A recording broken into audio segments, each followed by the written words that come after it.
इसमें क्या है, मैं आपको एक बोतल के माध्यम समझाता हूँ। जैसे एक बोतल है ये, ठीक है, जो ऊपर थोड़ा अधिक भाग होता है, नीचे थोड़ा कम कम हो जाता है। तो इस बोतल के माध्यम से आपको समझाते हैं। इन्होंने जो है मन की 3 अवस्थाएं बताई हैं। हमारी जो चेतना है, मस्तिष्क की 3 जो है भाग बताए हैं। नंबर 1 जो बताया उन्होंने, अचेतन मन। अचेतन मन, इसका इन्होंने परसेंट बताया 90%। जो पूरा भाग जो है ये अचेतन मन है। जो बीच में जो है हमारा अर्धचेतन मन बताया इन्होंने, अर्धचेतन मन। इसका कोई परसेंटेज नहीं दिया, लेकिन इसका काम जो है बैलेंस करने का होता है, बैलेंस करने का। जो थोड़ा सा भाग है ये 10%, ये चेतन मन। इंग्लिश में इसे आप कह सकते हैं अनकॉन्शियस माइंड। ये सबकॉन्शियस माइंड, ये कॉन्शियस माइंड। अच्छा, इसके साथ जो है इन्होंने व्यक्तित्व जोड़े हैं। जैसे अचेतन मन है, इसके साथ हमारा इड जुड़ जाता है, इड। इसे इंग्लिश में भी इड कहते हैं, हिंदी में भी इड कहते हैं। अर्धचेतन मन के साथ जो व्यक्तित्व जुड़ता है उसे कहते हैं ईगो, जिसे हिंदी में अहम कहते हैं।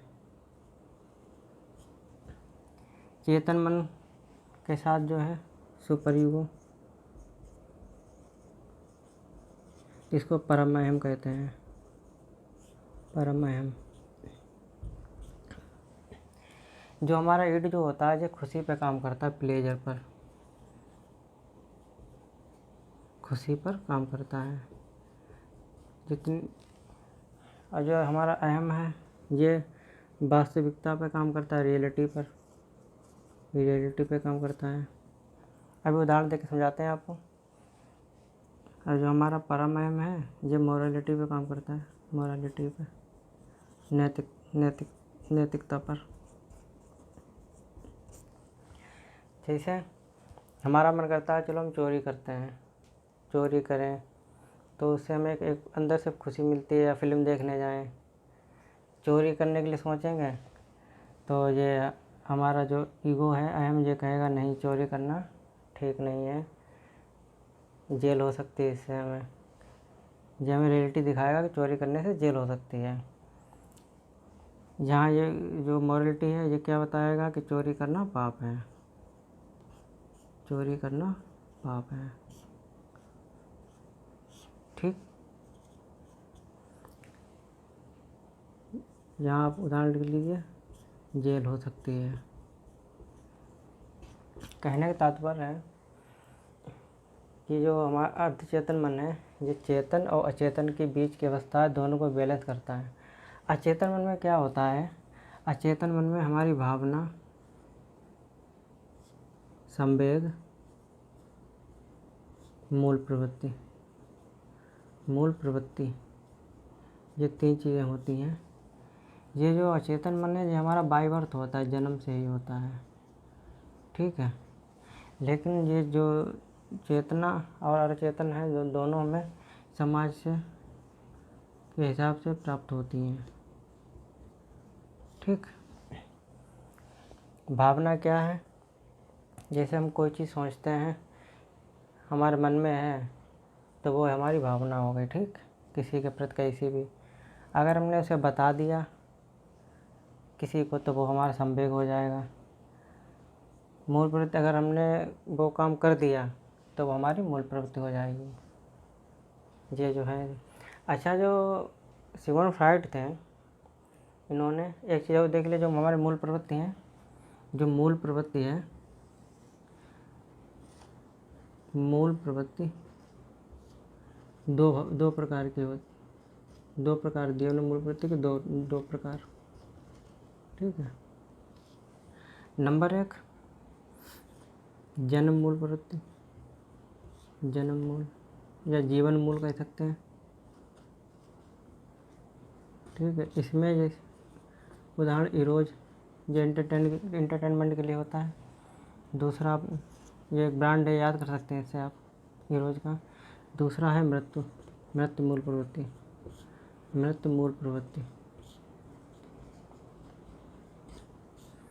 थैनोटस जो अवेंजर का जो विलन है थानोस, उससे याद कर सकते हैं। इसमें खुशी होती है, प्लेजर खुशी। इसमें जो है गुस्सा, जलन, ईर्ष्या वगैरह जो है इसमें आता है। अच्छा, जो फ्राइड थे उन्होंने अचेतन मन पे सबसे ज़्यादा प्रयोग किया, सबसे ज़्यादा अध्ययन अचेतन मन पे किया। क्यों किया, इसके पीछे रीज़न आपको बताते हैं। अचेतन मन में जो है हमारी दमित इच्छाएं होती हैं। दमित इच्छाएं का अर्थ है कि ऐसी इच्छाएं जो हमारी पहले से थी लेकिन किसी कारणवश वो उन्होंने दम तोड़ दिया या दब गई। जैसे हम डॉक्टर बनना चाहते थे या वकील बनना चाहते थे, या हम इंजीनियर बनना चाहते थे, धावक बनना चाहते थे, सिंगर बनना चाहते थे, जो भी बनना चाहते थे, किसी कारणवश अब वो हम नहीं बन पाए। वो जितनी भी इच्छाएँ थी वो हमारी अनकॉन्शियस माइंड में दब जाती हैं। इसलिए किसी इंसान को अगर पहचानना है तो उसके अचेतन मन को जानना पड़ेगा। चेतन मन जो है जो प्रेजेंट में जीता है, प्रेजेंट में होता है।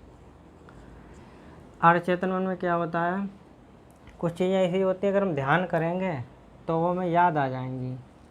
चेतन मन में जो प्रेजेंट में है, अचेतन मन में अगर थोड़ा ध्यान देंगे, जोर डालेंगे दिमाग पर, तो वो चीज़ें हमें याद आ जाएंगी। ठीक, इसमें जो है वो चीज़ें हम भूल जाते हैं, लेकिन दबी कहीं ना कहीं हमारे मस्तिष्क में वो चीज़ें दबी रहती हैं। अच्छा, चेतन क्यों ज़रूरी है, ये मैं आपको एक उदाहरण देकर बताता हूँ। कि जैसे आप अभी किसी मित्र से मिलिए, अगर वो आपको देख के कहता है कि आप काफ़ी कमज़ोर हो गए हैं, तो आपको उसके प्रति थोड़ा लगाव लगने लगेगा कि इसको मेरी चिंता है। ठीक है, क्यों? क्योंकि उसने आपकी जो है बॉडी के लिए, शरीर के लिए बोला है कि आप कमज़ोर हैं। ठीक है, लेकिन अगर बोल दे कि आपका दिमाग जो है ठीक नहीं लग रहा, कमज़ोर है क्या दिमाग, कुछ भी बोले, तो आपको बहुत बुरा लगेगा। वो आपको बुरा नहीं लगेगा, आपकी चेतना को बहुत बुरा लग जाता है। ठीक है, तो ये क्यों? क्योंकि जो हमारी चेतना है उसका जो कनेक्शन हमारी आत्मा से है, समझ लो। शरीर दूसरे नंबर पे आता है। शरीर के लिए कहोगे तो इतना बुरा नहीं लगेगा, अगर आपके दिमाग के लिए, चेतना के लिए कहोगे तो आपको वो बहुत बुरा लग जाएगा। अच्छा, जो विचार हैं, विचार कहाँ से आते हैं? विचार मैं आपको बताता हूँ, इसको आप ध्यान से समझिए। जैसे चेतना कहाँ होती है? चेतना, मनोवैज्ञानिक जो फ्राइड साहब थे उन्होंने तो कहा चेतना जो है हमारे मस्तिष्क में होती है। ठीक है, चेतना जो है मस्तिष्क में होती है। जब हम कोई चीज़ सोचते हैं, जब हम विचार करते हैं तो चेतना मस्तिष्क में ही होती है।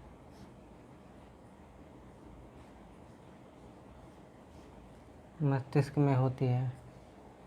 ठीक है, जैसे कोई हम सवाल लगाते हैं, अगर कहीं सवाल लगाने में अटक जाते हैं तो हमारा पेन जो अपने आप यहाँ चला जाता है। ठीक है, लेकिन जब हमें किसी के प्रति अगर हमें लगाव है, जैसे अगर हमारा कोई कुत्ता हुआ या बिल्ली हुई जिसे हमने पाला, अच्छा, अगर वो अचानक मर जाता है तो जो है हमारे यहाँ पे हृदय में झटका लगता है। तो जो हमारी भावना जो है, वो हमारे हृदय में होती है। उस समय चेतना समझ लो आप हृदय में होती है, आपके दिमाग नहीं, हृदय में काम करता है। आपको जान के हैरानी होगी कि जो अफ्रीका के जो आदिवासी लोग हैं, उनको जब पता चला कि इंसान दिमाग से सोचता है तो वो लोग हैरान हो गए, क्योंकि वो मानने की तैयारी नहीं हुआ कि इंसान दिमाग से भी सोच सकता है। क्यों? क्योंकि वो लोग जो है पेट से सोचते हैं। वो लेटे रहते हैं आराम से, खाते पीते सोते रहते हैं। जब उन्हें भूख लगती है, वो उन्हें पेट से पता चलता है कि हमें भूख लगी है। जब उन्हें भूख लगती है तभी वो शिकार करने के लिए निकलते हैं। उन्हें ऐसा लगता है कि इंसान जो पेट से सोचता है। अब आ जाइए टॉपिक पर। जो फ्राइड जो थे, सिगमंड फ्राइड, जो इटली से फ्रांस गए थे। फ्रांस में एक जगह है पेंसी नगर। जैसे हमारे यहाँ आगरा में सबसे बड़ा अस्पताल है पागलों का, इसे फ्रांस में पेंसी नगर में वर्ल्ड का सबसे बड़ा पागलों का अस्पताल है। वर्ल्ड का सबसे बड़ा पागलों का अस्पताल। वहाँ जो था, वहाँ इन्होंने काफ़ी अध्ययन किया है। वहाँ जो अपने पेशेंट आते थे उनसे काफ़ी सवाल जवाब करते थे। एक बार उन्होंने अपने पेशेंट से पूछा कि तुम पागल क्यों हो, तो उसने जवाब दिया, भाई साहब मैं पागल नहीं हूँ, मेरा दिमाग ख़राब है। ये सुनकर इनका भी दिमाग ख़राब हो गया। इन्होंने कहा ये इंसान पागल है, फिर ये ऐसी बातें कैसे कर पा रहा है, इसके दिमाग में ऐसी बातें कहाँ से आती हैं। तब उन्होंने इस पर काफ़ी अध्ययन किया। तब उन्हें अचेतन मन समझ में आया कि ये कहीं ना कहीं इसके अचेतन मन में बातें सेव होती हैं। ठीक है, इसीलिए इन्होंने अचेतन मन पर सबसे ज़्यादा ध्यान दिया। कोई पेशेंट आता था तो ये क्या करते थे, इससे पूछते थे कि अपने बारे में बताओ। वो इंसान क्या कहता था, अपने बारे में बताने लगता था कि मुझे जो है ये अच्छा लगता है, वो अच्छा लगता है, मुझे ये करना पसंद, वो करना पसंद। तो ये जो थे उससे कहते थे अपनी फ़िलासफ़ी अपने पास रखो, तुम अपने सपने लिख के लाओ। ठीक है, तो ये सपने लिख के लाने के लिए कहते थे। सपने करीब 1 साल 2 साल या 6 माह के जो सपने होते थे कहते थे लिख के लाओ। फिर ये सपने जो हैं उसे पढ़ते थे, उसके बाद उसका ट्रीटमेंट करते थे, उसके बाद ही ट्रीटमेंट करते थे। अच्छा, ऐसा ये क्यों करते थे? क्योंकि इंसान जो होता है, इंसान को वो कितना भी आपको कुछ भी बता ले अपने, अगर आप उसके बारे में पूछोगे या आप किसी को अपने बारे में किसी को बताओगे तो आप सब कुछ नहीं बता पाओगे, या कुछ बातें छुपा लोगे, या कुछ बातें ऐसी होती हैं जो हमें खुद नहीं पता होती हैं अपने बारे में, क्योंकि वो हमारे अनकॉन्शियस माइंड में होती हैं। अगर आप बताना भी चाहो तब भी आप नहीं बता पाओगे। तभी वो कहते थे अब सपने लिख के लाओ। वो सपने उसके देखते थे, पढ़ते थे, उसके बाद जो है उसका ट्रीटमेंट करते थे। एक महान दार्शनिक हुए हैं गुरजीएफ।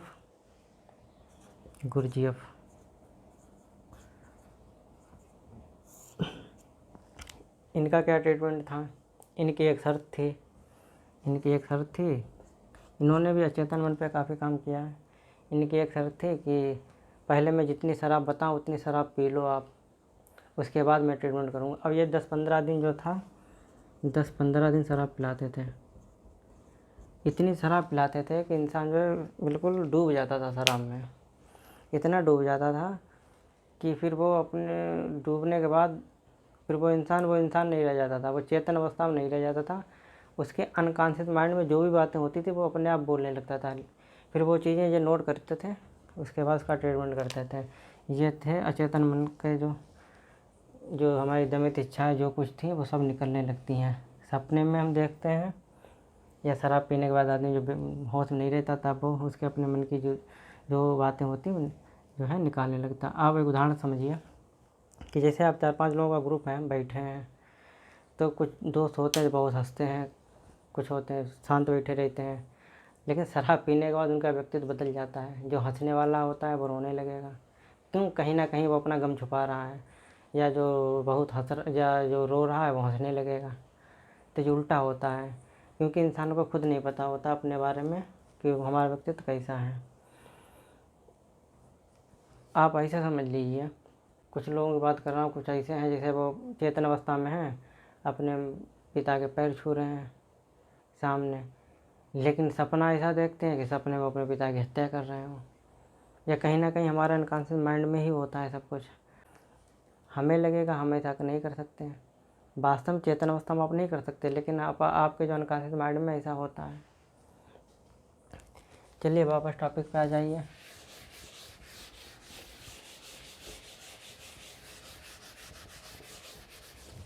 इन्होंने जो था एक शीलखंड का वो दिया था, शीलखंड का सिद्धांत। इसमें क्या था, इसे कहते हैं आइसबर्ग का सिद्धांत। आइसबर्ग का सिद्धांत, जैसे एक पानी है, ठीक है, पानी भरा हुआ है, इसमें जो एक शिलाखंड है उसकी बर्फ़ की, तो ये तैरता रहता है, ये वो 10% ही दिखता है, इसको इन्होंने चेतन कहा है। जो 90% डूबा हुआ होता है ये चेतन मन कहा। ये वही हिसाब है जो हमने बोतला वाला बताया आपको कि 90% अचेतन मन जो ऐसा होता है, जो हमारी जो हम क्या हैं, हमारा व्यक्तित्व कैसा है, वो सब छुपा रहता है, वो हम खुद नहीं जानते हैं, क्योंकि आजकल समाज में एक दूसरे को दिखाने के चक्कर में हम कहीं ना कहीं अपने आप को खोते जा रहे हैं। ये वही हिसाब किताब है और कुछ नहीं है। अच्छा, इन्होंने जो है एक और एक वर्ड दिया है, लिबिडो। लिबिडो हिंदी में लिबिडो ही कहते हैं इसे। इसकी इन्होंने जो है 5 अवस्थाएं बताई, 5 प्रकार बताए, 5 अवस्थाएं बताई हैं लिबिडो की। Number 1, oral stage. Oral stage इसे कहते हैं मुखावस्था। मुखावस्था ये होती है 0 से 1 वर्ष। इसमें जो है बच्चा मुख से जो है प्लेजर महसूस करता है, जैसे वो अपनी माँ का दूध पीता है, अंगूठा चूसता है, ठीक है, इस पर आप लिख सकते हैं अंगूठा चूसना, ठीक है। दूसरी स्टेज उन्होंने बताई है एनल स्टेज, इसे कहते हैं गुदावस्था। ये होती है आपकी 1 से 3 साल। इसमें क्या करता है, इसमें जो है बच्चा टॉयलेट वगैरह रोकता है, उसे रोकने में थोड़ा आनंद मिलता है। टॉयलेट, आप एग्जाम्पल लिख सकते हैं, टॉयलेट रोकना। तीसरी स्टेज बताइए ना, फैलिक स्टेज। फैलिक स्टेज इसे लैंगिक अवस्था भी कहते हैं, लैंगिक। ये होती 3 से 6। इसमें क्या होता है, इसी में वो ग्रंथियाँ आती हैं, इलेक्ट्रा ग्रंथि। इलेक्ट्रा ये गर्ल्स में होती है, ये ओडिपस ये बॉयज में होती है। इलेक्ट्रा में क्या होता है, गर्ल्स जो होती है अपने माँ से नफरत करती है, लेकिन पिता से सहनशील होती है। ओडिपस ग्रंथि जो पुरुषों में पाई जाती है, इसीलिए जो लड़के होते हैं अपनी माँ के प्रति सहनशील होते हैं, पिता से नफरत करते हैं। ये ग्रीक की कहानी है, मैथोलॉजी की कहानी है ग्रीक की। फिर एक इलेक्ट्रा नाम की रानी थी, उसने जो अपने पिता से शादी की थी। ओडिपस था, उसने अपनी जो है माँ से शादी की थी। यह स्टोरी आप पढ़ लेना, देख लेना, ठीक है। चौथी स्टेज आती है आपकी लेटेंसी, इसे बोलते हैं डोरमेंसी स्टेज, सुसुप्तावस्था। ये होती है 6 से 12 वर्ष, ठीक है। इसमें जो है लैंगिक जनन जो है शांत होते हैं बिल्कुल। 5वीं बताइए जेनाइटल स्टेज। इसमें क्या होता है, ये होती है 12 से एडल्टहुड तक, ठीक है। इसमें क्या होता है, अपोजिट अट्रैक्शन होता है, अपोजिट जेंडर अट्रैक्शन, ठीक है। तो यही चीज़ें जो हैं उन्होंने बताई हैं, इसे आप नोट कर लें, जो हमारे जो है एग्ज़ाम के लिए इम्पॉर्टेंट है। अच्छा, 2-3 चीज़ें आपको रह गए बताने के लिए, वह मैं आपको बता रहा हूँ।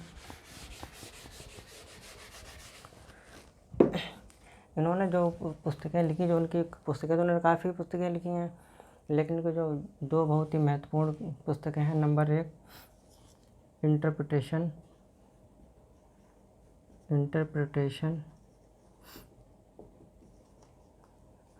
Of dreams. यही पुस्तक जो थी, जो है इनके हिटलर ने जला दी थी। हिटलर ने इनके एडिशन जला दिए थे। वो इनसे नफरत करता था, फ्राइड से। हिटलर जो था फ्राइड से नफरत करता, क्योंकि ये ज्यूज था। दूसरी इनकी किताब जो थी, जिस पर इन्होंने बहुत अध्ययन किया, स्टडी ऑन हिस्टीरिया।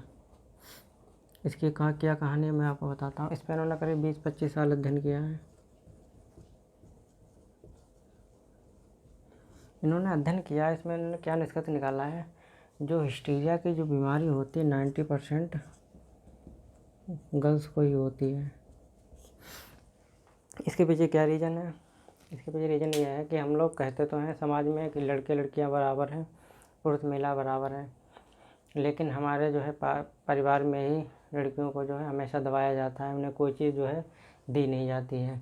हमेशा उनसे ये कहा जाता है कि तुम जो है संतुष्ट हो जाओ इतने में ही, भैया को ले लेने दो या उसको ले लेने दो। तो लड़कियां जो मन में अपने आप को जो है मारती रहती हैं। एक वर्ड है मनोविज्ञान में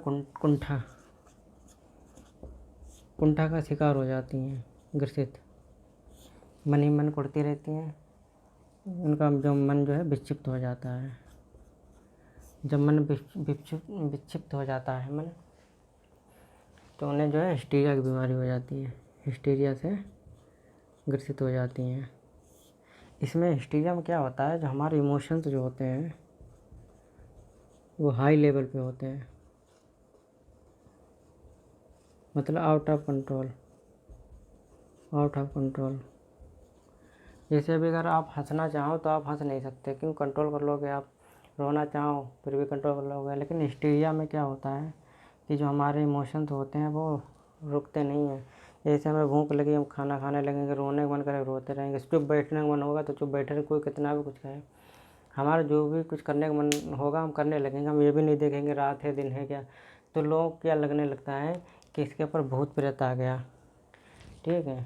इसी पे जो है फ्राइड ने इस पे जो है करीब 20-25 साल अध्ययन किया। लोगों को लगने लगता है कि इसके, तो फ्राइड ने क्या कहा कि जो भूत प्रेत जो है ये कुछ नहीं होता है। अच्छा, जैसे लोगों ने कहा कि ऐसा नहीं होता, फिर धार्मिक स्थलों पर या कहीं झाड़ फूँक करवाने ले जाते हैं, फिर लोग ठीक कैसे हो जाते हैं? तो उन्होंने उसका जवाब दिया है। उन्होंने ये कहा था कि हम जब झाड़ फूँक कराने ले जाते हैं तो वहाँ जो लोग क्या कहते हैं, जो भी मरीज़ होता है उसे कहते हैं इनकी देखभाल करो, इन पे ध्यान दो, इन्हें जो चीज़ चाहिए वो ला के दो, इन्हें ऐसा लगे कि जो है ये बंदिश में नहीं है। फिर हम क्या करते हैं, फिर से हम परिवार में ले जाते हैं, उस पेशेंट को बीच में रखते हैं सेंटर पर, उसकी हर कमी को, कोई घर में चीज़ आती है उसे पहले पूछते हैं, कोई चीज़ आती है उसे देते हैं, उसको सेंटर रखते हैं, हर टाइम उससे पूछते हैं ठीक हो या नहीं ठीक हो। कोई भी चीज़ है, मोबाइल चाहिए मोबाइल मिलता है, खाने को चाहिए खाने को मिलेगा, सब कुछ मिलेगा। यहाँ तक उसके साथ सिंपैथी दिखाते हैं 24 घंटे, पूछते हैं, जिससे जो है एक समय धुतकारा जाता था, हमेशा दबाया जाता था, अब सबको छोड़कर उसी पे ही ध्यान दिया जाता है। इससे उसको लगता है कि अब हम जो है आज़ाद हैं, घर वाले जो हैं हमारे सपोर्ट में हैं। धीरे धीरे खुद ठीक हो जाता है अपने आप। अच्छा, ये काम जो आप करते हैं ये काम बिल्कुल मत कीजिए। आप झाड़ फूँक करवाते रहिए, कभी ठीक नहीं होगा, ठीक है। आप झाड़ फूँक करवाते रहिए, ये काम ना कीजिए, कभी ठीक नहीं होगा आपका मरीज़। आप यहाँ बिल्कुल मत जाइए, यहाँ पैसे बिल्कुल मत खर्च कीजिए, ये काम आप खुद से ही करने लगें, जो है आपका मरीज़ ठीक हो जाए। इसी पे उन्होंने अध्ययन किया। दिमाग में कितनी पावर होती है मैं आपको बताता हूँ। पश्चिम में जो है प्रयोग किया गया, एक जो कैदी था उसे सजाए मौत दी गई थी, फांसी की सज़ा थी उसे, तो उसकी फांसी की सज़ा बदल के उसको जो था सांप से कटवाया गया। उस सांप से उससे कहा कि तुम्हें फांसी नहीं होगी, तुम्हें सांप से कटवाया जाएगा। उसकी आँखों पे पट्टी बांध दी गई, ठीक, आँख पे पट्टी बांध के अब सांप को उसके पास जो है ले जाया गया। लेकिन सांप की जगह जो था 2 सुई जो थी उसके हाथ पे से पिन कर दी गई 2 सुई। अब वो जो आदमी जो था वो 10 मिनट के अंदर मर गया, 10 मिनट के अंदर मर गया। अच्छा, आप लोग कहेंगे कि वो चलो भय से मर गया, डर से मर गया, ठीक है। लेकिन आप जान के हैरान हो गए कि जब पोस्टमार्टम हुआ तो उसकी मृत्यु जो थी डर से नहीं हुई, उसकी मृत्यु जो थी जहर से हुई।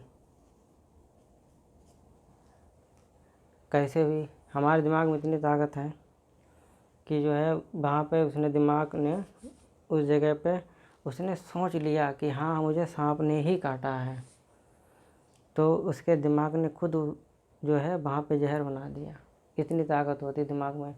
तो चेतना मस्तिष्क जो है, जो हम सोचते हैं वो ऐसा हो जाता है। इसीलिए कहते हैं हम सोचने लगते हैं तो वो चीज़ें हमें दिखने लगती हैं। ठीक है, जितना डरेंगे उतना ही डरते जाएंगे। दिमाग में बहुत पावर है, इसीलिए अपना जो है हमेशा पॉजिटिव माइंड रखना। पॉजिटिव। आई थिंक ये लेक्चर सुन के आपको कुछ ना कुछ सीखने को मिला होगा। नेक्स्ट लेक्चर में आपको कुछ और बताएंगे।